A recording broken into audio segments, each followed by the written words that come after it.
Hello and welcome to the Slow the Fuck Down podcast with Glow London and The Drum.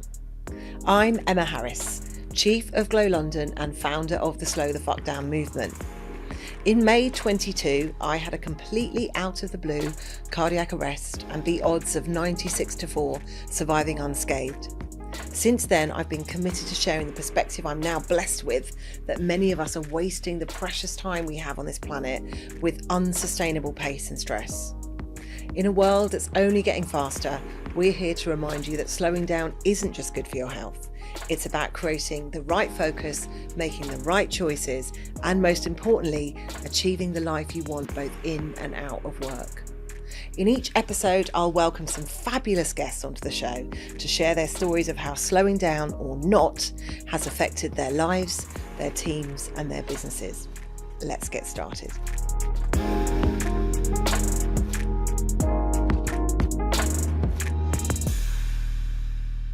On today's episode, we're joined by Jess Myers and Tamara Littleton. Jess Myers is Chief Customer Officer for Very, a powerhouse in brand leadership and customer experience. Before joining Very, Jess had many years in financial services, starting with 5 years at NatWest, running 10 of their brands, and then making her mark at Metro Bank, where she built and led the company's first ever brand and marketing function.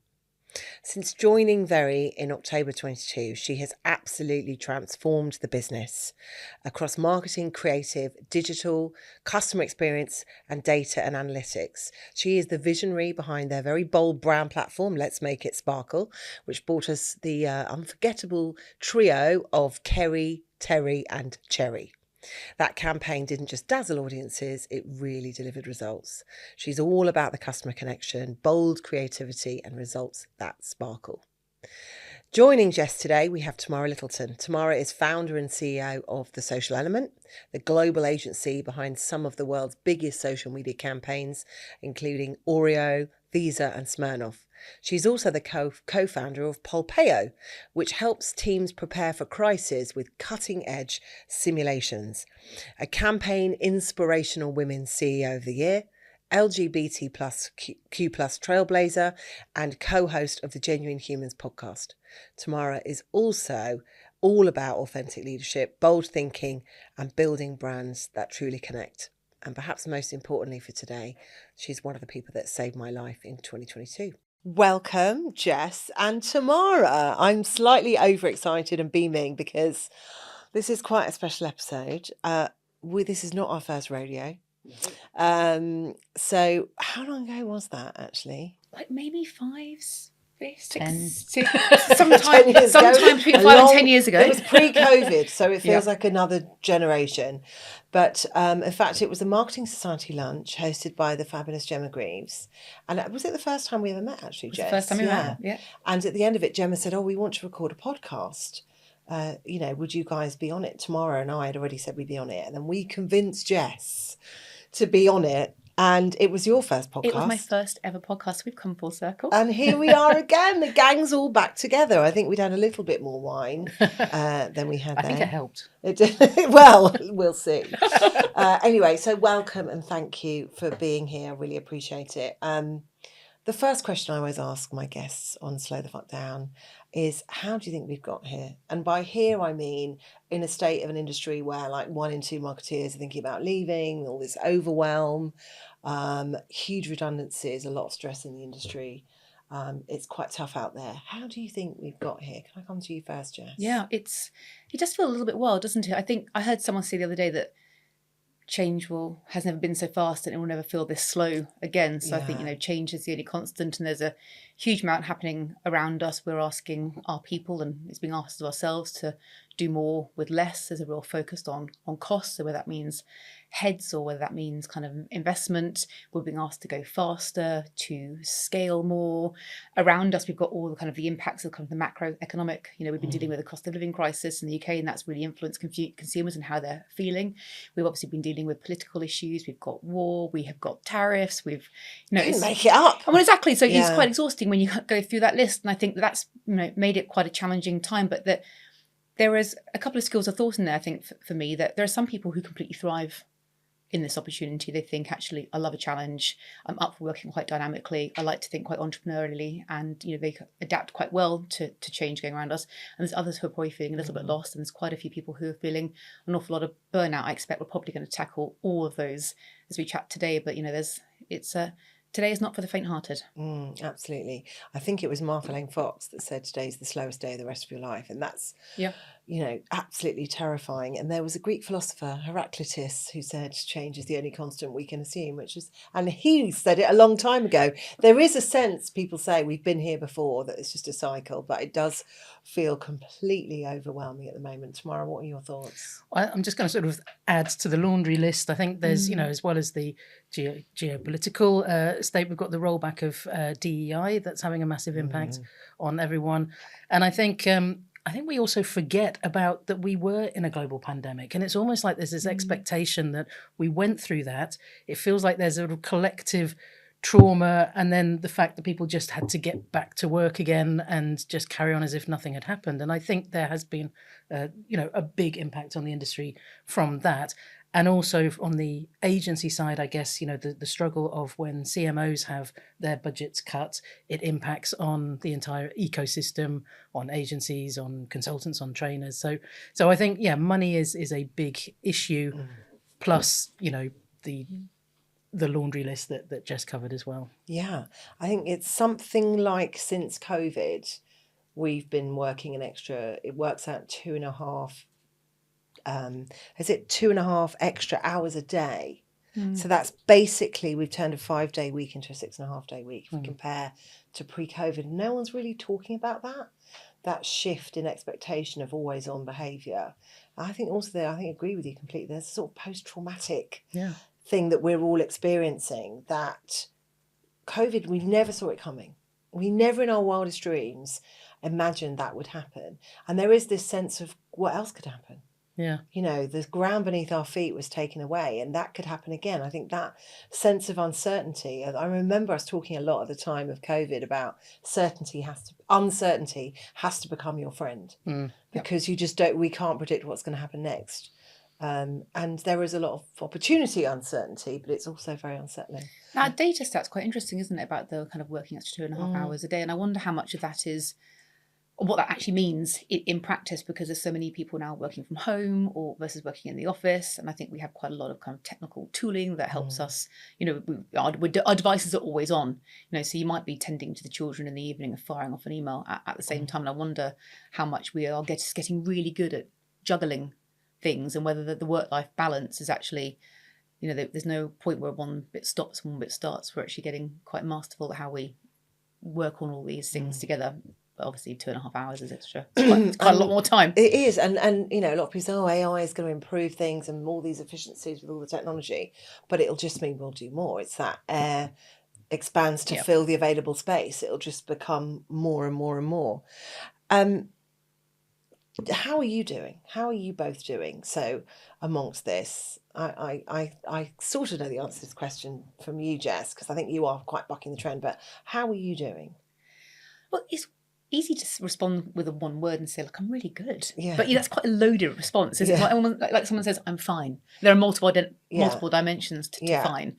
I think if I think of myself as a whole person, there's quite a few elements to me. There's the worker, there's the mum, there's the wife, there's the friend, and I feel really quite fortunate right now that in this particular moment of time, things in a really good space for me. Home is in a good place, my kids are in a good place, and work's going really well. It's not without its challenges, and I'm sure we're going to talk about what it feels like to work in retail. But about 18 months ago, I got promoted to the role that I'm in now, so Chief Customer Officer, as you talked through in the bios earlier. But this is honestly my dream job. I've been building towards this moment. I hadn't quite realised that this is the job that I would get to. If you'd asked me 10 years ago where I would end up, I'm so much further than I ever thought I'd get. But I really thoroughly enjoy it. I work for a great company with a brilliant culture. My boss is fantastic. My team are brilliant. The work we do is absolutely fascinating. And I've taken on a much bigger remit, and I'm learning every single day. So I'm in a great place, and we're currently right in the middle of planning for what is going to be the busiest 12 weeks of our year, which is, as you can imagine, the Christmas period. Yeah. And now I've learned to love Christmas. In fact, I love talking about it all year round.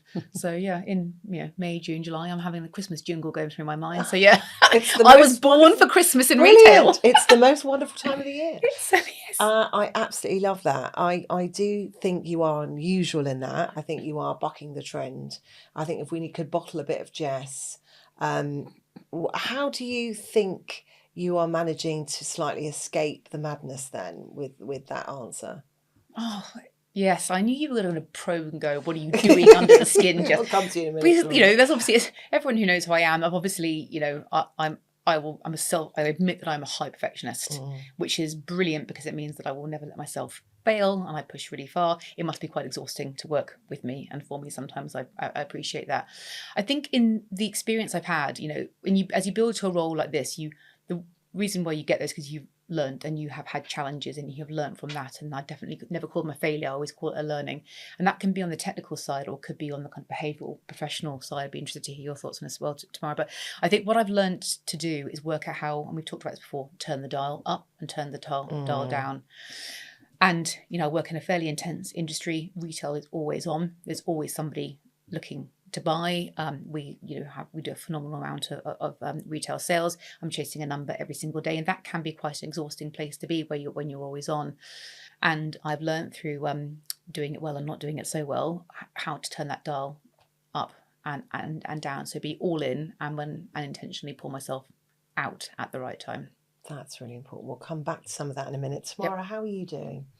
I feel like I'm also annoyingly optimistic. I'm not saying you're annoying, but I think I have always been, an optimist, and it helps me sort of get through these sort of slightly more torrid times. I also think I do thrive under pressure. It's just something that it's just part of my makeup. So I'm always sort of looking forward of, where's the opportunity? How can I sort of change things?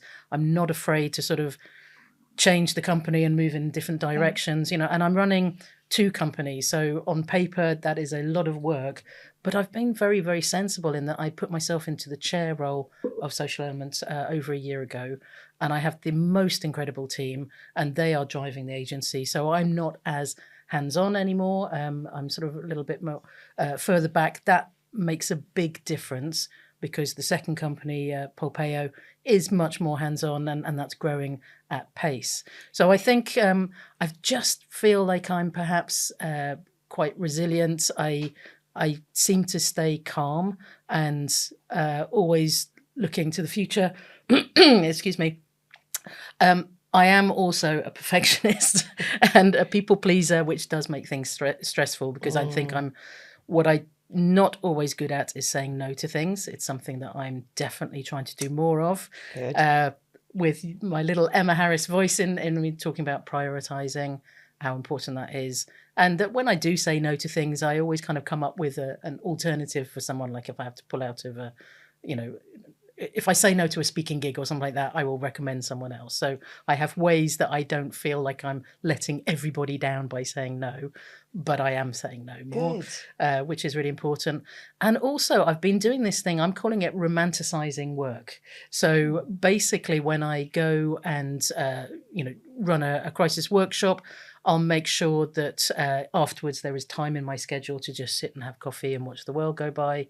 I'm doing more of the things I love, which is often taking clients out for lunch and just spending more time with people, meeting people for coffees, all the stuff that actually gets pushed out of your schedule. I'm actually pulling that back in because I love doing it. And weirdly, it does actually slow me down. I love that. And I have to smarmily agree that I'm also really doing well. And the thing I think that's the common denominator from what I'm hearing is that we all love what we're doing. And there is someone very clever and famous, and people listening will go, I know who that is, said, if you love what you do, you never work another day in your life. And it's so true. And I know we come from a place of privilege where we've been able to do that. Yeah. And I think it's only been in the last, interestingly, 3 years since Slow the Fuck Down, I've really found my purpose. The fact that I wake up every day, most of the time what I'm doing is helping people. That's my purpose, making life better for people. You're doing the job that is your dream job.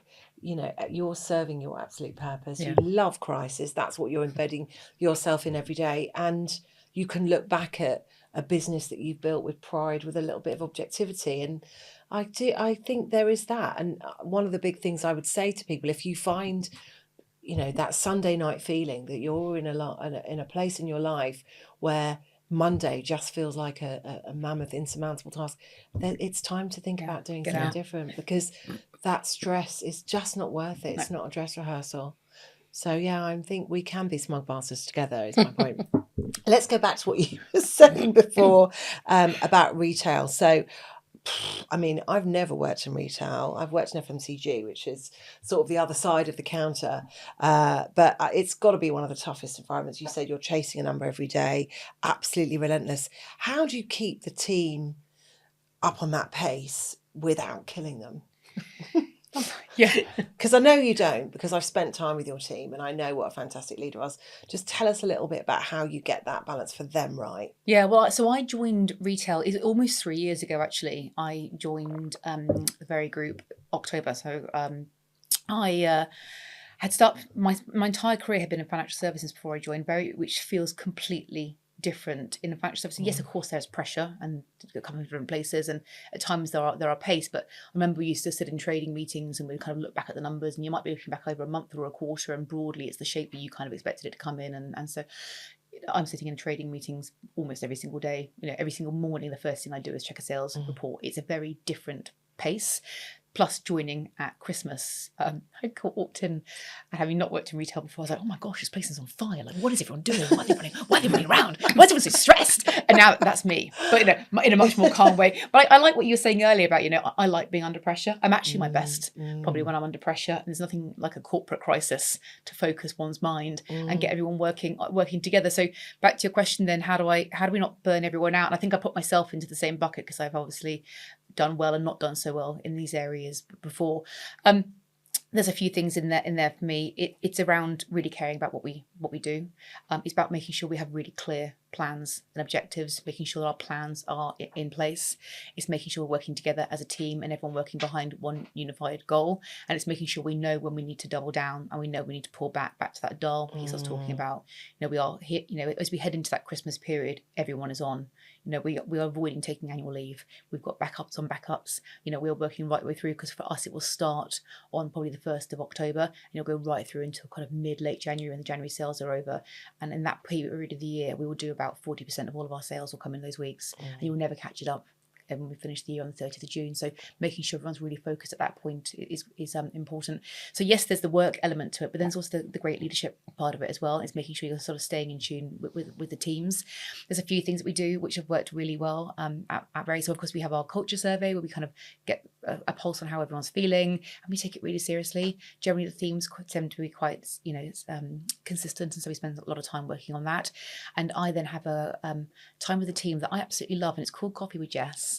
And every single month we get 10 people from across the team come together, and we have tea and biscuits, and we have a bit of a chat, and we do a few things. And this is me being able to get to know the team better than them and get to know me. But they tend to be very honest in those sessions. We start off with a kind of, what's your role? How long you worked at Very? What was your first ever job? You know, tell me about something outside your life. And so lots of people connecting. Oh, I like knitting. My daughter's also doing ballet. It's a really wonderful performance are. And then we play a game called Two Truths and a Lie. And again, all of them, either whether it's a truth or a lie, they tend to be really consistent. And then by the time we've got through that, they feel like they know me, you know, well enough to ask me questions, and then all the tough ones come out. So that's how I help have a pulse on the team to find out how everyone's feeling. So look, lots of pockets of things going on there, but it's really around understanding the pressures that are coming through, when to turn the dial up and when to turn it back and pull out for both myself and my team.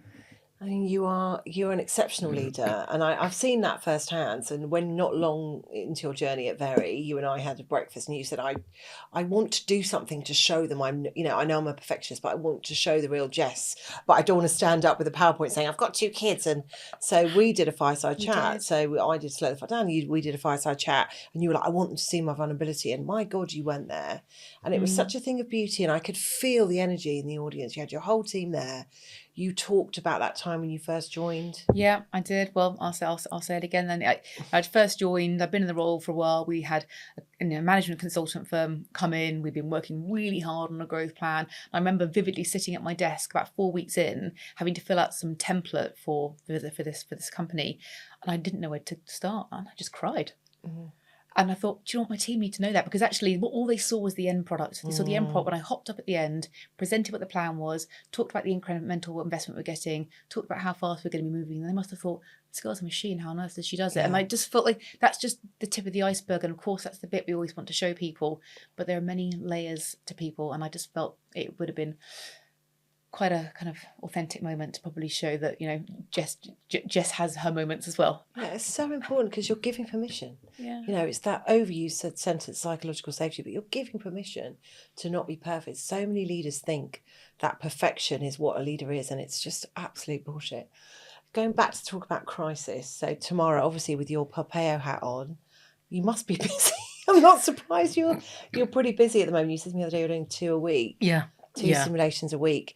With so many brands in fear of crisis, there's so much fear and, you know, being cancelled and putting a foot wrong. How are you finding brands are behaving and marketing teams are feeling, and how are you helping them? Yeah, there is a lot of fear at the moment.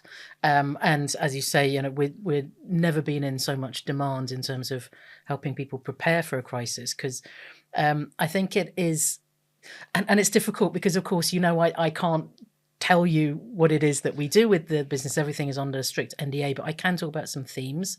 So I think cybersecurity has always been there, but it's just becoming different. You know, we're now helping with things around deepfakes, for example. I don't know if you heard that Arup Engineering very publicly talk about something that they went through to try and help everyone in the industry, that they were scammed out of, I think it was about 30 million, because someone was on a call who thought that they were talking to the exec team and being told to transfer money, and they were the only real person on the call.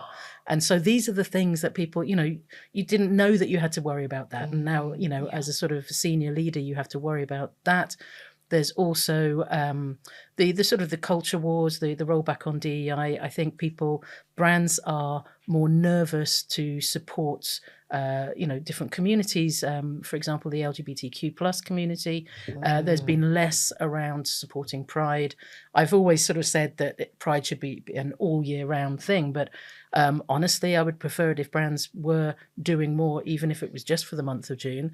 But we've seen rollbacks there and nervousness that they might get attacked. It's almost like you can't do right whichever direction you go, and so people are staying silent.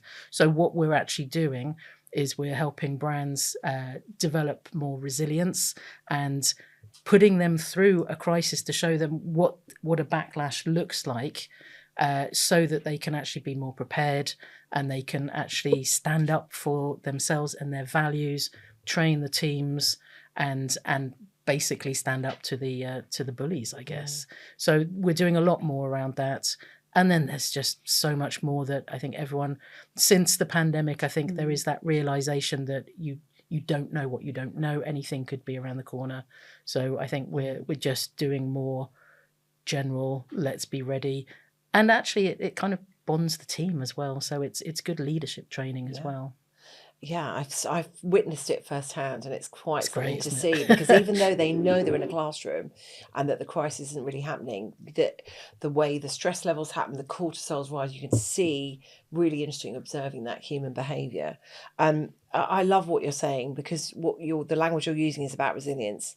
The leadership teams we're working with, we're talking a lot about resilience, and people I think resilience is facing it head on and being really strong and pushing through. That's dangerous. Resilience is preparedness. Resilience is saying, what are the playing conditions? What could come at us? How do we make sure we're ready for that? And if you're ready, you're more resilient. It's, you know, I love that you're sort of getting that frame absolutely perfect. And it's stopping that kind of fight, flight or freeze mode as well. And if I could just pick up on the psychological safety, I think something that we found as well is that companies where there is a culture of psychological safety are more likely to take risks and get through a crisis better, because what you need is for people in the moment to sort of come up with ideas and say, actually, maybe we should try this, or maybe we should do this. And if there is a safe environment where people can challenge the authority in the company, they because there is psychological safety, they are more likely to all get through as a a team. Oh, so true.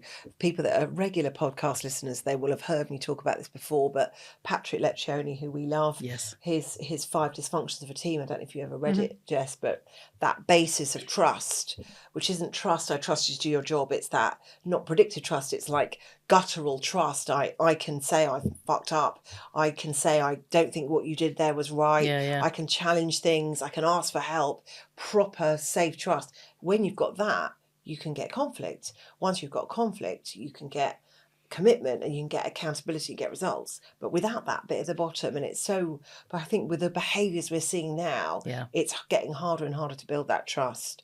But businesses that recognise that's the thing to build in teams, which I know that you do, Jess, it's such a key to achieving results. I think it comes down to the practical demonstration of it, doesn't it? Because it's the kind of how you act together as people. And I was saying, this is a psychologically safe place. Let's trust each other. It means absolutely nothing with the actions that kind of show, in times of challenge, you've had my back. You have supported me. We've supported each other in the place. So you then feel safe to be able to say, this didn't quite go according to plan, rather than thinking you're going to kind of get shouted at for it as well. And I think and that's why understanding people on a kind of less professional level, understanding what's happening for them outside of work, I think it's just so important.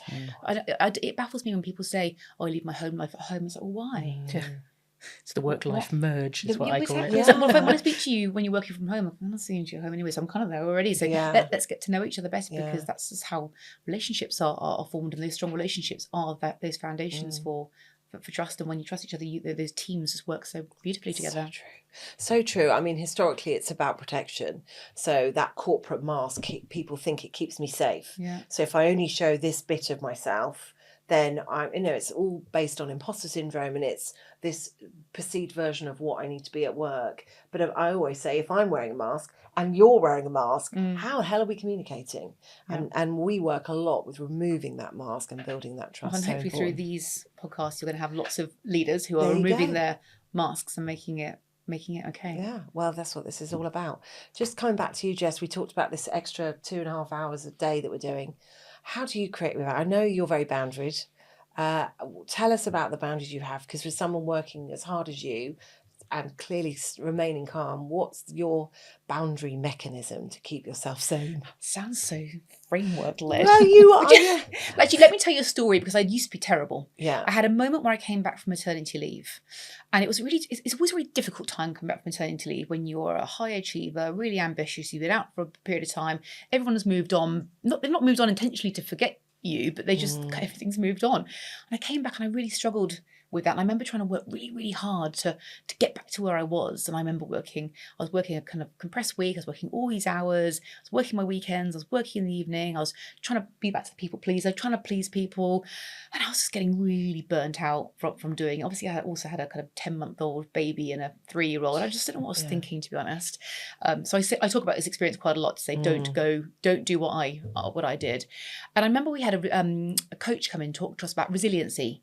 And one of the things she talked about was plot out where you're spending your time. And actually Sherilyn does this when we go through the Marketing Academy Fellowship. She gets, plot out where you're spending your time. And I obviously realised at that point that I had 0 boundaries. I said, right, what's most important to me? Sleep, exercise, fuel the body with good fuel, not junk. Don't do your emails until you arrive. I put some really strict ones in there. Don't do your emails until you arrive in the office. And the other one I did was be really good on prioritization. There are 5 things my boss really cares about. Everything else is noise, right? So just, it might be unpopular to say no to some people, but get really good at it. And I practiced that. I had this epiphany moment. And I was like, everything changed. So I try and practice that now. So to be good at boundaries, I do have a bit of a blend, because I've got a big job. I've got 2 children. I travel quite a lot for work. I have to try and make things work for me. Tamara and I were saying earlier, I travel to Liverpool and back every single week. I will work for 2 hours on the way there. On the 2 hours on the way back, I'm on the school WhatsApp, sorting out paying for the school field trip, sorting out a birthday party, doing my online food shop, etc., etc., etc. So that's how I balance. But for me, there needs to be for me to be okay, there's got to be exercise in my week. I've got to get to the gym 3 to 4 times a week, and I have to burn energy. Otherwise, I'm just exhausting for everyone else around me. I need to fuel myself with the right food, because if I get into a spiral of just living off coffee, wine, and chocolate, it's not good for anyone. Sounds fun, but not great. It's all right for a while, but not for much longer. No, not sustainable.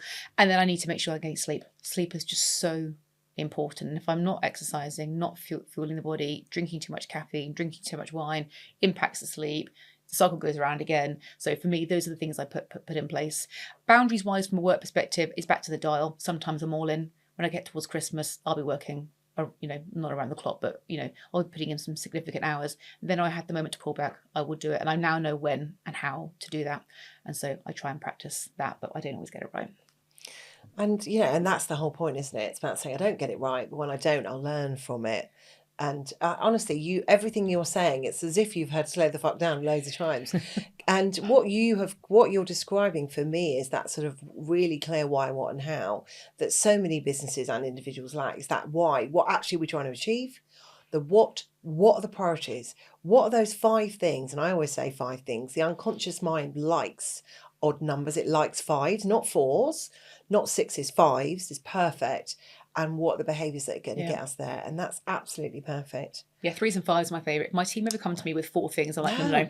Lose one or give me an extra one. I can only cope with 3s and 5s. It's so the mind remembers the things in 3s and 5s. Yeah, the mind remembers odd numbers. Absolutely. So Tamara, you literally, well, I'm going to get emotional now, were at my side when I had my cardiac arrest. And you inspired this, that inspired me to launch the movement. You were right there when it all happened.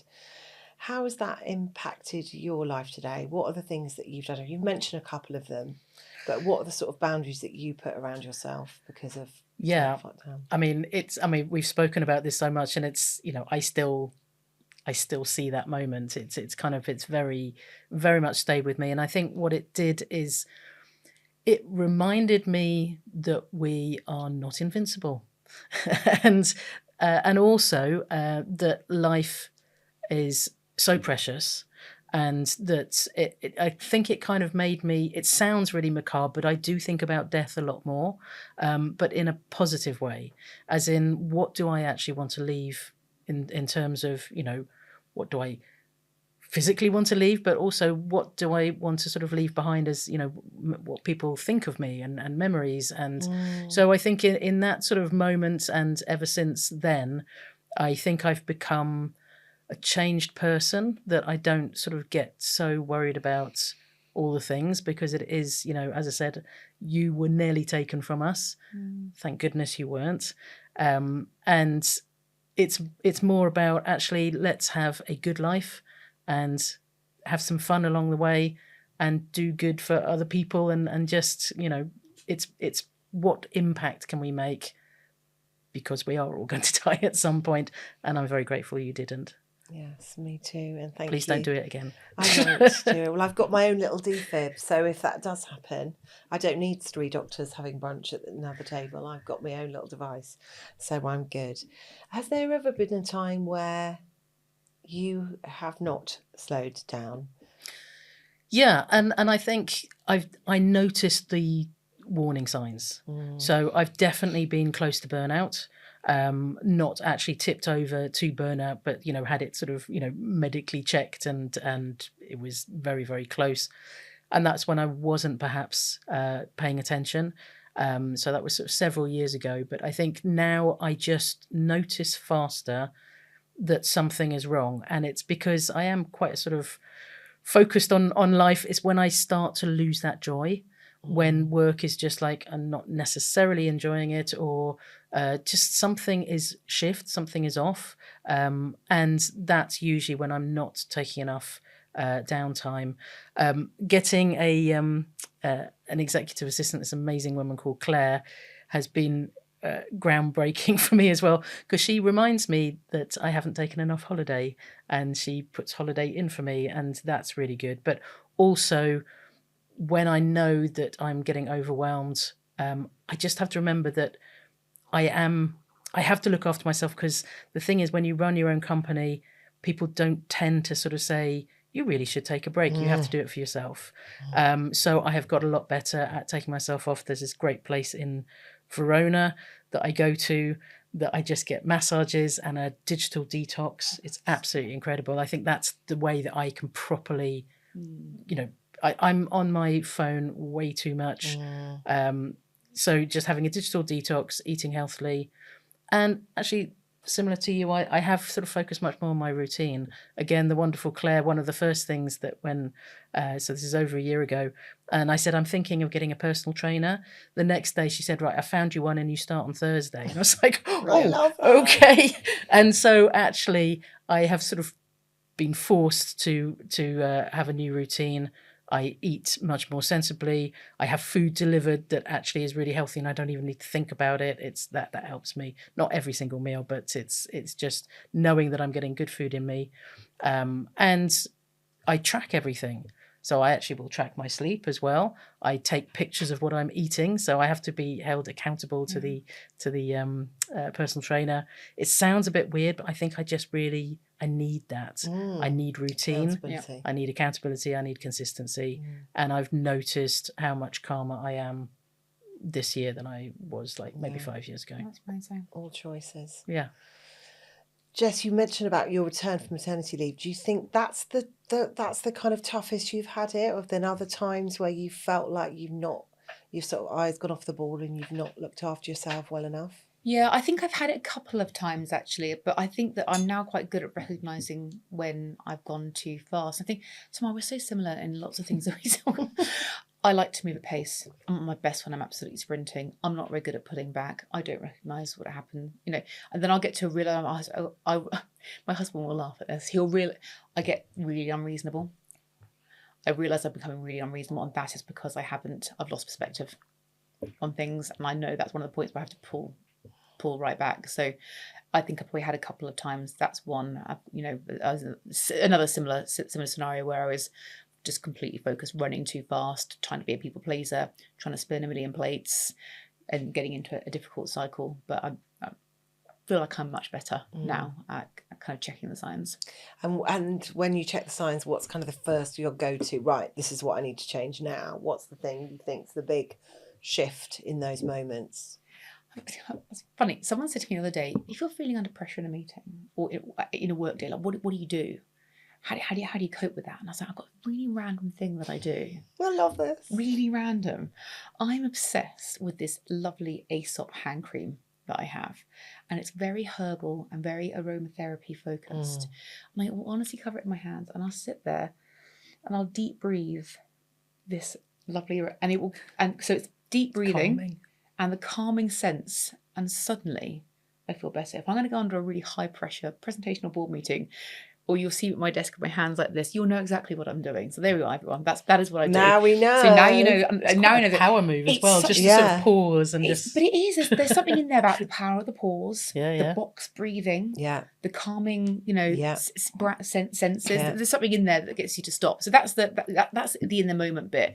It's the sleeping thing. I will struggle with a racing mind. If I'm lying in bed at night thinking about all the business challenges that I have, and I'm not going to, I know that there's something I need to put in place, which point I need to make sure that I've prioritised, focused on what matters most, got the right support around me to make sure that I've got the team, my peers working on what we need to work together, and I get back into my routines again. It's quite, often it is the overwhelming sense of the to-do list that can push one over the edge. And for me as a working mum, it's the work to-do list, it's the home to-do list, it's the child to-do list, and I have to have a moment where I just reprioritise the list, and some things just have to wait.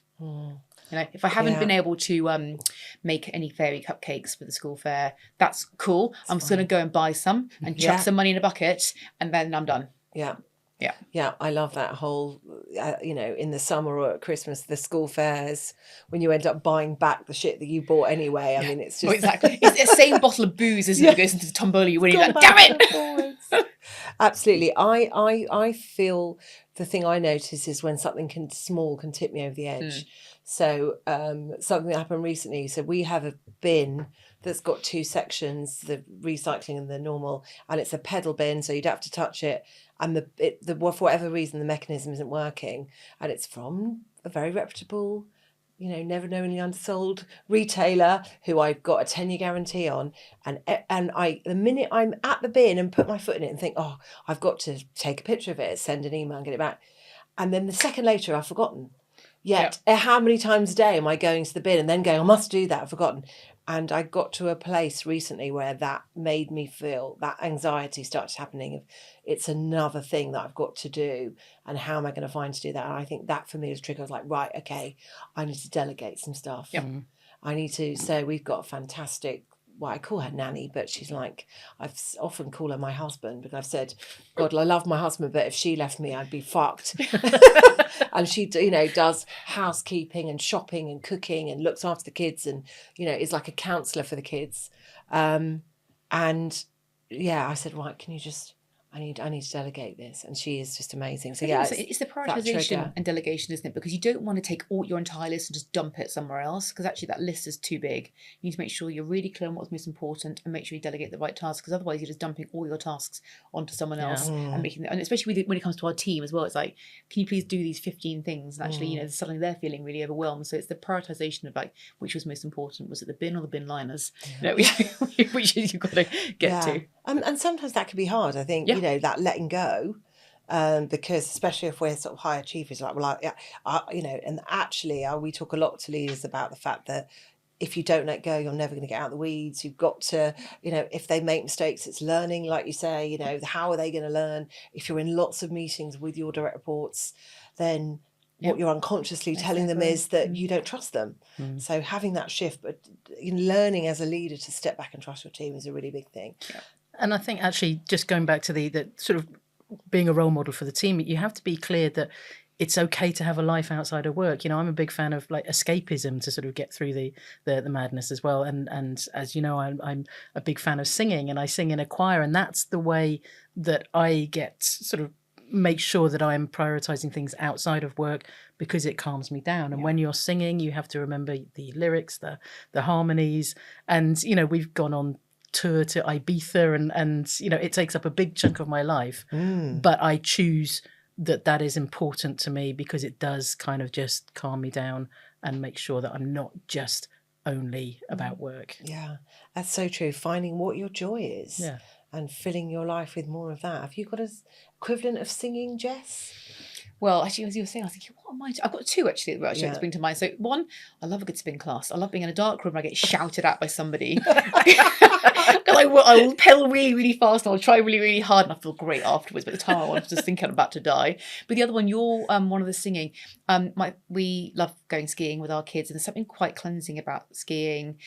Fresh air, open mountain, but you've got to concentrate on what you're doing. So the noise, the voices and the noise in my head go because I'm focusing on getting down the mountain, thinking about turning, taking in the fresh air, spending quality time with my family. I think, those, when you were talking, those two springs sprung to mind. One being shouted at and another one which is quite calming. You need to combine the two. What faster! Go lie down more. I was like, what's wrong with this girl? Why does she enjoy being shouted at? I don't know. It motivates me. My boss doesn't hear that. That reminds me of a really funny story, actually, where something I talk a lot about is FUPO, which is this fear of other people's opinion, which we're all pretty crippled with. I know you are, Tamara, because you over worry about everything. But there was a time where you were in a spin class and we were meeting the next day. And I can't remember, there's childcare issues. My husband suddenly had to go. We was in Dublin, and I couldn't work out how I was going to get my kids to school and get to meet you at 8:30 in Covent Garden. And you don't know the story. I messaged Jess and said, I'm so sorry. Can we do a Zoom instead of a coffee? I've got childcare issues, blah, blah, blah. And it took a lot for me because there's this fear of you don't want to be a flake. You don't ever want to let people down. It's one of my worst things. And just, there was 2 blue ticks, so I knew she'd read the WhatsApp, and then it didn't reply, and it was 10 minutes, then it was 20 minutes, and I was messaging Sophie, my PA, going, oh my God, she shaped her whole day around meeting me at 8:30. She absolutely hates me. By the time she came out of her spin class, I was absolutely, you messaged me again going, are you okay? Are you angry with me? How much do you hate me? Yeah, and she was like, oh my God, I'm so sorry I was in a spin class, which, first of all, going to the gym in the evening, I just cannot seem to do. If I don't work out in the morning, it's not going to happen. So hats off to you. But so interesting. I'm someone who talks about patterns in the unconscious mind day in, day out. FUPO is something I talk about all the time. Yet there I was, completely convinced while you were being shouted at in a dark room that you'd lost all love for me and were never going to speak to you again. Never. Yeah. Ever, never. I mean, how mad is that? And so point for people that are listening, it's so normal. I say to people, some people who've heard Slow the Fuck Down, and I'm doing a talk and I say, have you heard this before? And they say yes, and I go, good, because you need to hear it again. Because this stuff does really, really take time. Conscious, we're nearly out of time. Just the last question, really. We've talked a lot about lots of things. What's the one thing for these audiences listening? Some of them probably listening in 1.5 or 2 speed. What's the one thing that we want to leave them with to help them slow the fuck down? Who wants to answer that first, Tamara? Yeah, I'll go first. I'm going to do a little shout out actually for Madeleine McQueen, because she did this incredible thing at the Marketing Society conference last year, where she gave everyone a tape measure and she said, cut it off at your age and then cut the end off when you think you're going to die. It was a very happy little session. Yeah. Apparently that's when your maternal grandmother dies, isn't it? I think, yes, it was sort of based on, just, data and just, where you think. So that's a very sort of sobering thing to do. And then basically you've got the tape measure and that's how much you have to live. So essentially, what are you going to do with your life? And actually, for the video, I keep it in my back pocket. Wow. I keep it every day. So that is in fact, I need to update it because I just, but yeah, that's how much I've got to live. And it's my reminder in my back pocket to make different choices and be very, very kind of clear about how I choose to spend my life, what I'm doing.